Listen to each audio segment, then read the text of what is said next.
Happy Sunday, everyone. It's Denise from Dobby Books, and I just want to say right off the bat, maybe some of you haven't noticed, but I'm in my grungy old comfy shirt. I just got home from work, put on some comfy jeans and this shirt, took the dogs for a walk, and I came back home.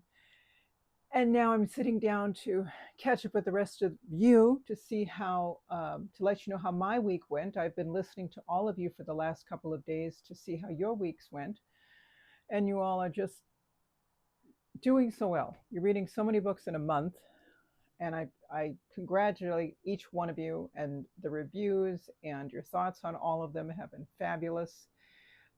Everyone's been talking about their plans for June, so I think that's what I'm going to focus on here, as well as touching base with you on how far I've gotten in my current read so far. So let's do that first. So, current reads. The first one is the first in a 5-part series by Dan Brown, the Da Vinci series. This is the first book, Angels and Demons, and I am a third of the way through. Some of you may say that's a fourth of the way through, whatever. And it is very interesting. At this point, Robert Langdon is now in Rome. He's at the Vatican, and uh, they're in the process, the Vatican is in the process of, they're going to be voting for a new pope, and it's a tense moment, and the Vatican has been cleared out, as is customary. Only staff that are absolutely necessary to the Vatican can remain, but everybody else is sent home. The Vatican is basically sealed off to everybody else, and all the cardinals are locked in to the Sistine Chapel, where they must remain until they have elected a new pope.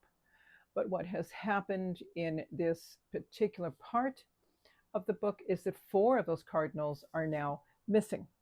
And this is a deliberate act by individuals who are enemies of the Vatican, and they're planning this huge destruction of the Vatican, and you find out how they plan to do that. Vittoria is an adopted daughter of a priest who was recently murdered, and the individuals who are responsible for her father's murder are the same individuals who plan to destroy the Vatican.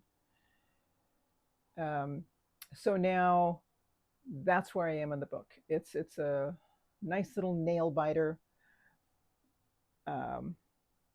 suspenseful. This is definitely suspenseful, a bit of mystery to it.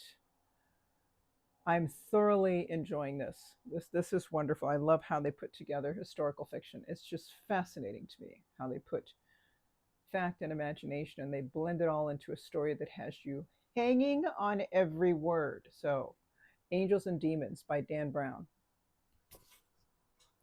The other one that I'm currently reading is for my in-person book group, Symphony of Secrets by Brendan Slocum.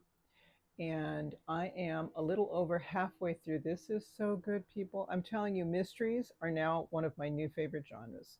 They really, they really are fabulous to read, because they pull you in and they pull you in and they pull you in. And there's just not enough hours in the day to get to the end of the book, which is where you want to get to. And at this point in the story, they are discovering that this world famous composer by the last name of Delaney, I'm forgetting his first name, might have had some help. In fact, probably more help than people realized.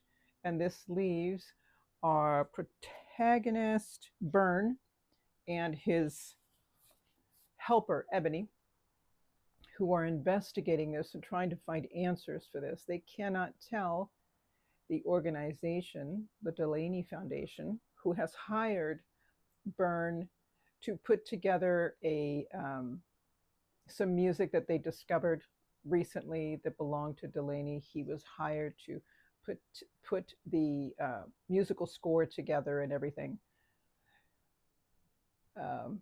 But in the process, they found out this very interesting bit of information. So now they need to investigate it further and find more answers, and they cannot tell the Delaney Foundation, because the information they have found out may compromise the entire reputation of this world famous composer. So they're kind of on their own with this one. It's just fabulous. And it does go back to the famous composer's life and how he began and who he encountered and how he got so good at his music and all those things as he progressed in his own musical career. And as they find more information, you start to, of course, put more of the pieces together. This really is an excellent book.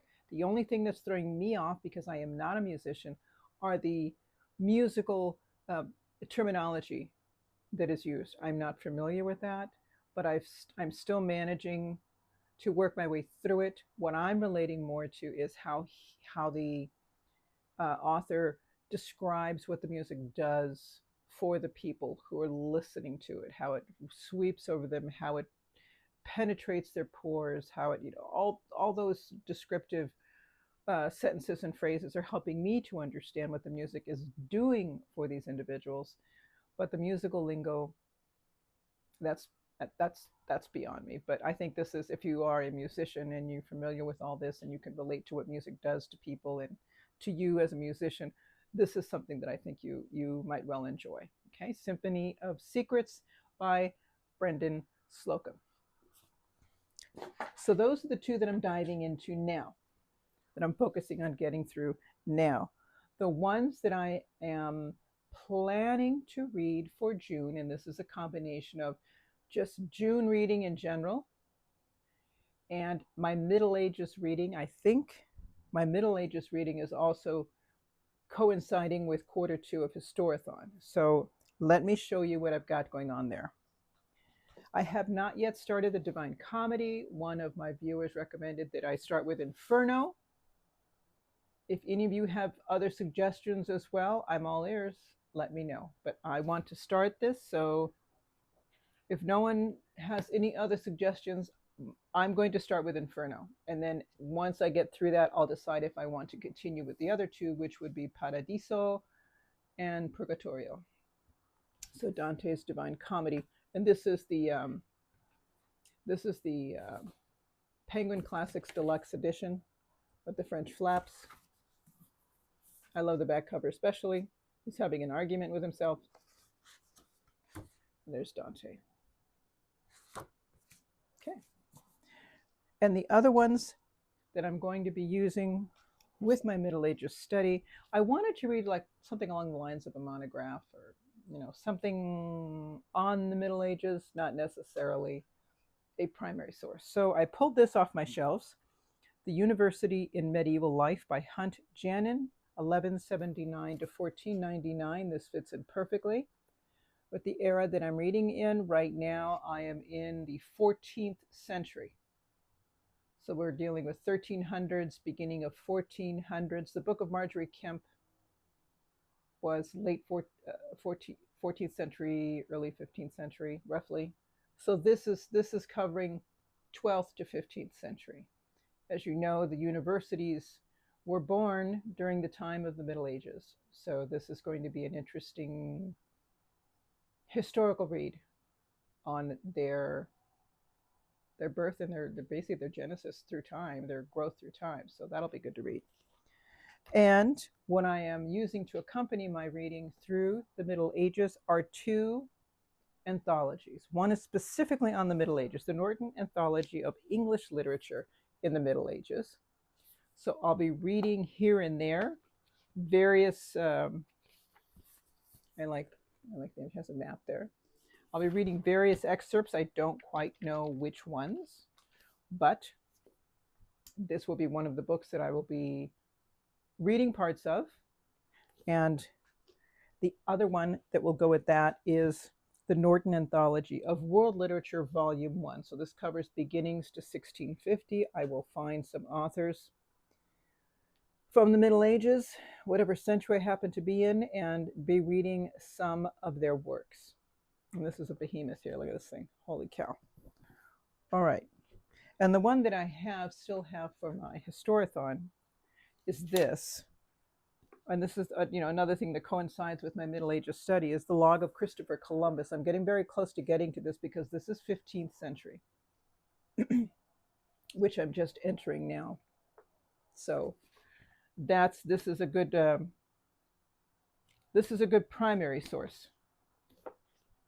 So this is the stuff he actually wrote in the time period that I'm actually studying. I think that's so cool. So anyways, there we are. Those are the books I've read, the books I plan to read for June. Let's see how far into it I get. And yes, I'm still working my way through Norman Cantor's book on the Middle Ages. That's going to be a slow process, but then again, that is my foundational read. Everybody, have a wonderful week. Be safe. And I'm going to put my feet up. I did a lot of walking today, and I'm going to read a couple books. I will see all of you again in just a few days. Bye-bye.